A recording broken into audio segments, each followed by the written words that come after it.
Hej og velkommen tilbage til vores dansk podcast. Hører du dansk og tænker, hvorfor forstår jeg kun halvdelen? Ja, det kender jeg godt. Dansk er tit meget hurtigt. Jeg hører ord, men forstår ikke alt. Vi viser dig i dag, hvordan du bedre forstår samtaler på dansk, også uden at kende hvert ord. Så kan du blive i samtalen og være med. Måske har du det som mig. Man vil gerne være med, men er bange for at miste noget. Jeg hedder forresten Mikkel. Jeg glæder mig til at dele mine tips med dig i dag. Det er tips, der har hjulpet mig mest til at forstå ægte dansk. Og jeg hedder Sofie. Vi er meget glade for, at du i dag lytter og lærer dansk sammen med os. I denne podcast taler vi om dansk fra hverdagen, med ægte samtaler og i roligt tempo. I denne episode handler det ikke kun om at lytte. Først hører du korte samtaler på dansk, sådan som de lyder i virkeligheden.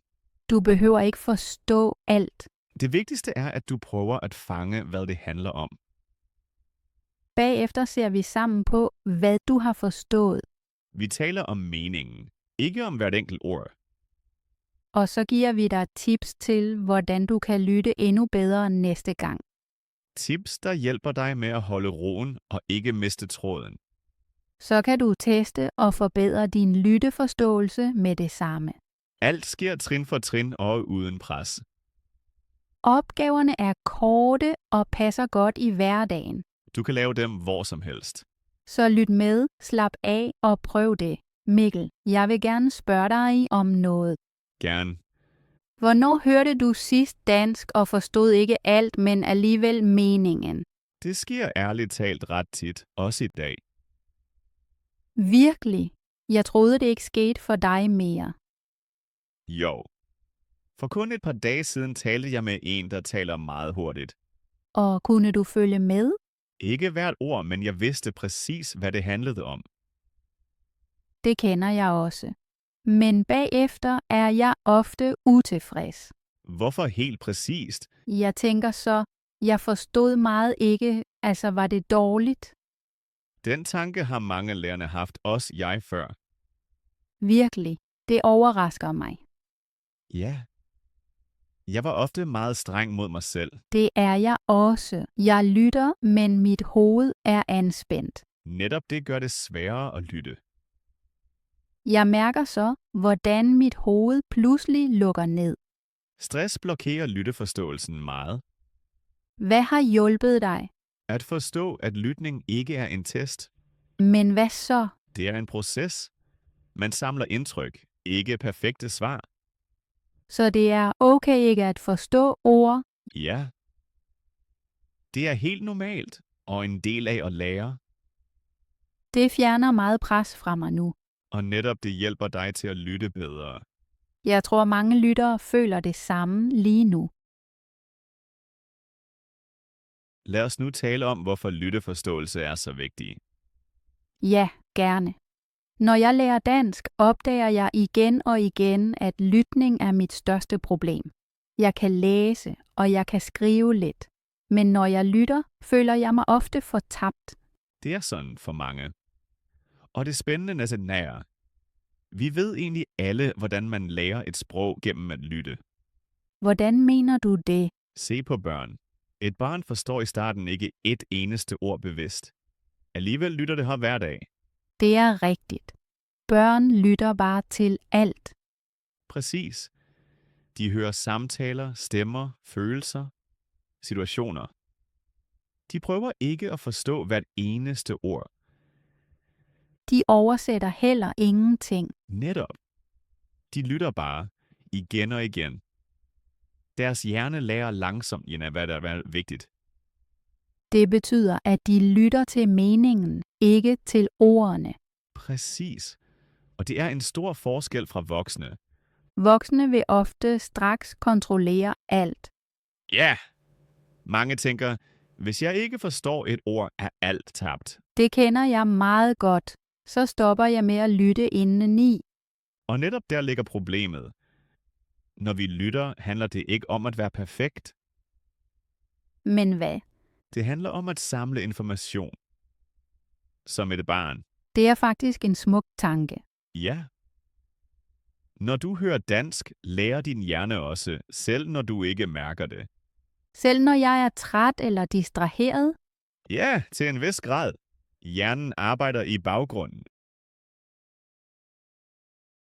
så er lytning ikke kun forståelse, men træning. Præcis. Hver gang du lytter, så træner du øret til dansk. Det forklarer dig, hvorfor jeg nogle gange forstår mere efter nogle uger. Præcis. Det er ikke tilfældigt. Men vi lærer i dag anderledes end børn. Det er rigtigt. Men vi kan lære noget af dem. For eksempel, Lyt mere, kontroller mindre. Mere tålmodighed, mindre pres. og acceptere, at man ikke forstår alt. Præcis. Børn er ikke bange for ikke at forstå. Voksne er det. Ja. Og denne frygt blokerer ofte læringen. Så vi bør igen lære at lytte som børn. Næste punkt handler om en vigtig forskel, som mange lærerne ikke kender. Forskellen mellem at høre og at lytte.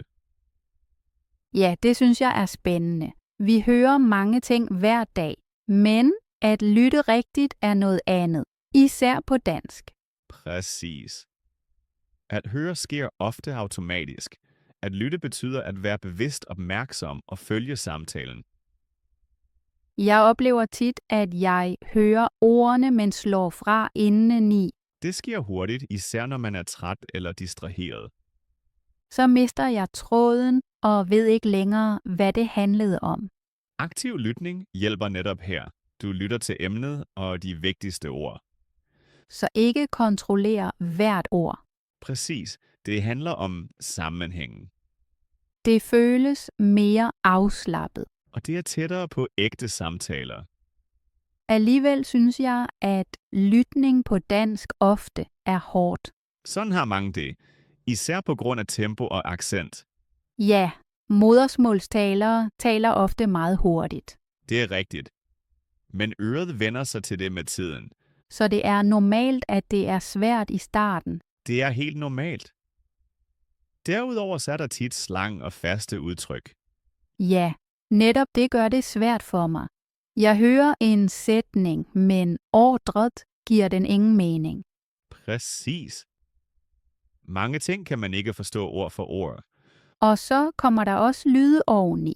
Ja, for eksempel i en café, i toget eller på gaden. Jeg mærker så, at jeg hurtigt mister tråden. Alt det gør lytning mere anstrengende, især i starten. Helt ærligt lyder det ikke meget motiverende. Det forstår jeg, men det gode er, man kan træne det. Det er godt at høre, for jeg har virkelig brug for strategier.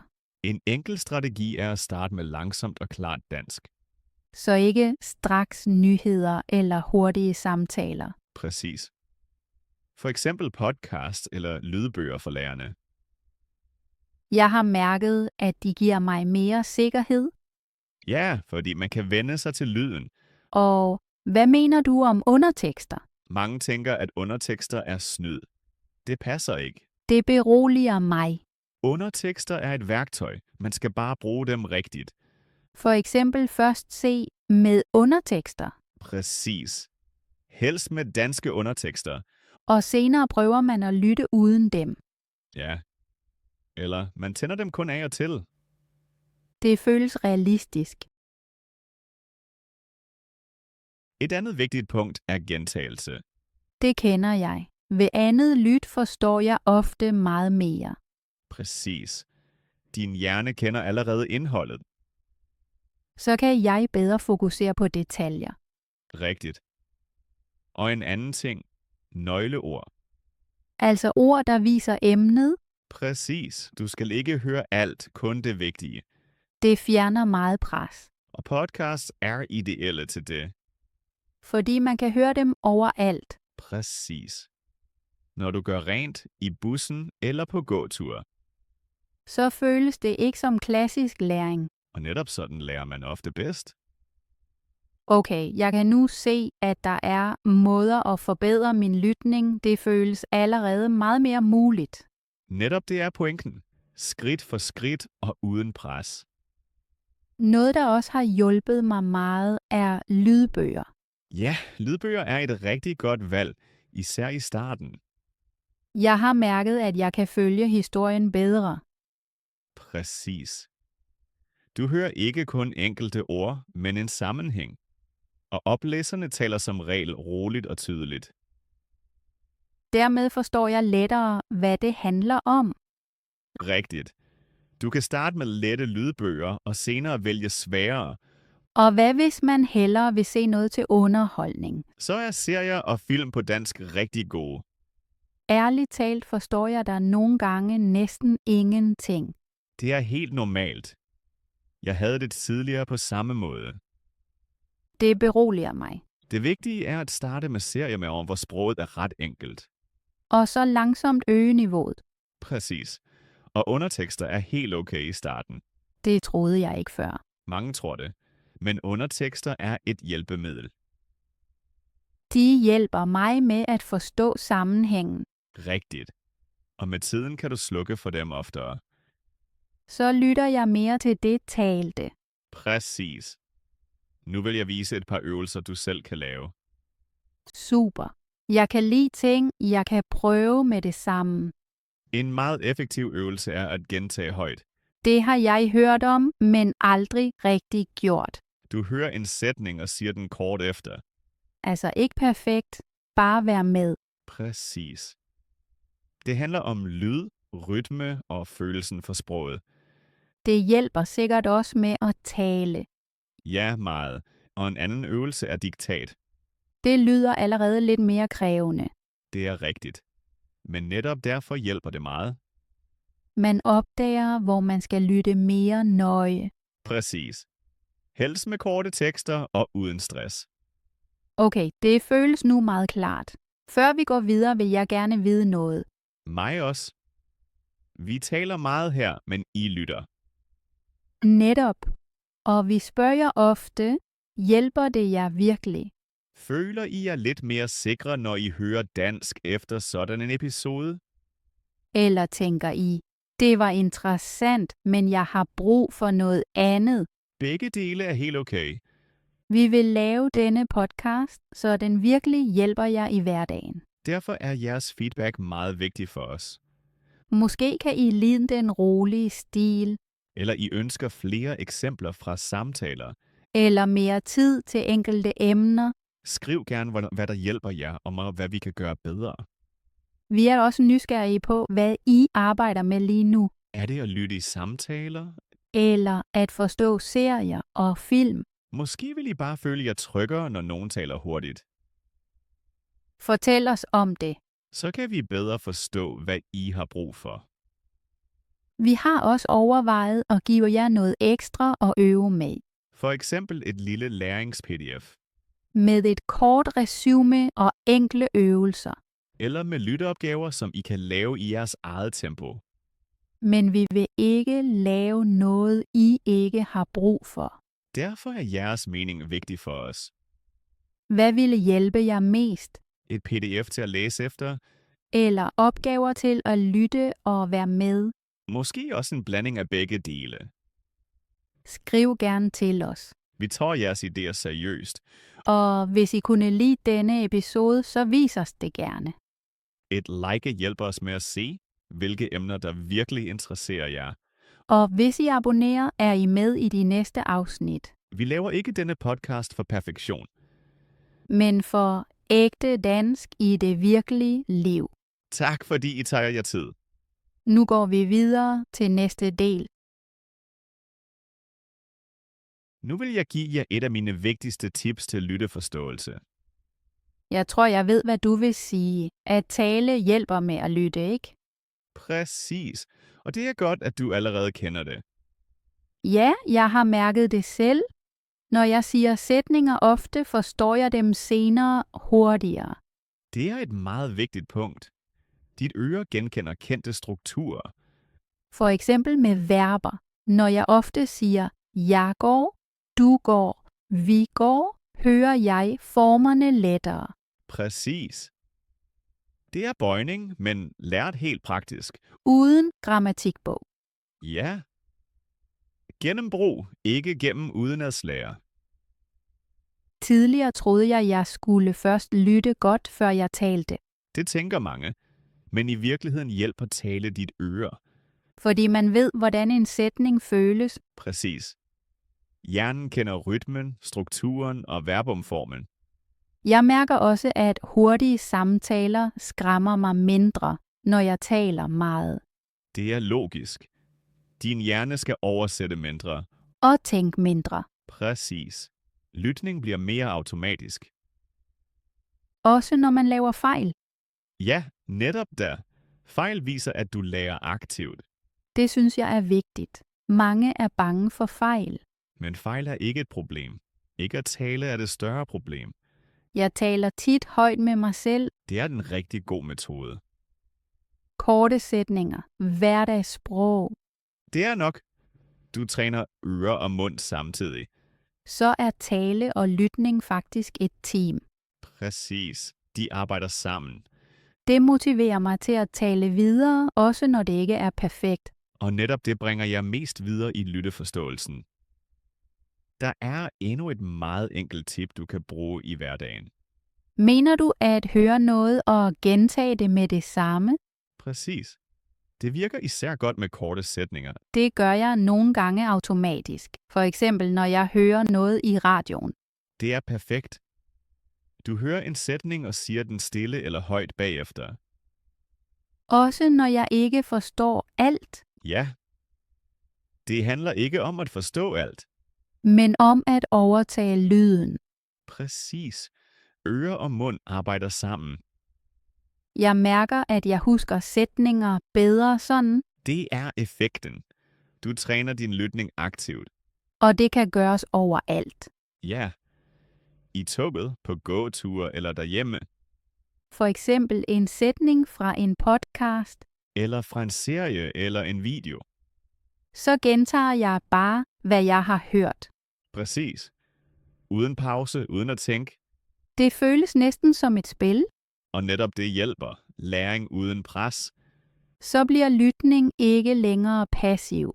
Rigtigt. Du er aktiv med. Jeg synes, det er meget brugbart i hverdagen. Og derfor er det så effektivt for lytteforståelsen. Okay, det vil jeg gøre i dag. Meget godt. Et par sætninger, det er nok. Nu taler vi om ægte lytning i hverdagen. Det skræmmer mig ærligt talt mest. Sådan har mange det. Men det er også meget værdifuldt. Fordi man skal reagere hurtigt. Ja. Man hører og svarer næsten samtidig. Og hvis jeg ikke forstår noget, Så må du spørge.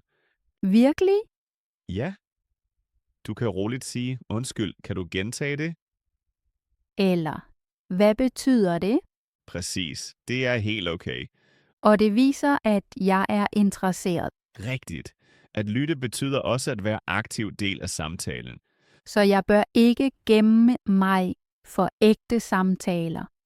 Nej. Virkelige situationer er svære, men meget nyttige. Jo oftere du tør, desto tryggere bliver du. Før vi går videre, vil jeg kort se med jer som, hvor vi står. Vi har hørt mange idéer i dag, og det er vigtigt at sortere dem. Så ser I, det er ikke kaos, men opbygning. Et første vigtigt punkt var, det er normalt ikke at forstå alt. Ved lytning betyder ikke forståelse ikke, at du gør noget forkert. Det er en naturlig del af læring. Jeg synes, det er vigtigt at sige, fordi mange lærerne skammer sig. Men det viser faktisk, at man arbejder med ægte sprog. Præcis. Det andet punkt var, lytning er ikke en test. Ingen bedømmer jer. Når I lytter, handler det ikke om at forstå alt rigtigt, men om at fange meningen. Det er et ægte perspektivskifte for mig. Jeg troede før, jeg skulle forstå hvert ord. Ellers var lytningen spildt. Og netop den tanke blokerer mange. Det tredje punkt var vores blik på børn. Børn lytter uden pres, uden at oversætte og uden frygt. Jeg synes, det er spændende, at børn har meget tålmodighed. De hører de samme ting igen og igen, uden at blive frustreret. Ja, og det kan vi lære af. mere gentagelse, mindre bedømmelse. Det fjerde punkt var, at tale hjælper lytningen. Det synes jeg er særlig vigtigt. Mange lærerne adskiller de to ting meget, men de hører sammen. Præcis. Når I taler, så lærer I strukturer, verbformer og typiske sætninger. Derfor genkender I dem senere hurtigere, når I lytter. Og man føler sig mere tryg i en samtale, fordi meget lyder bekendt. Rigtigt.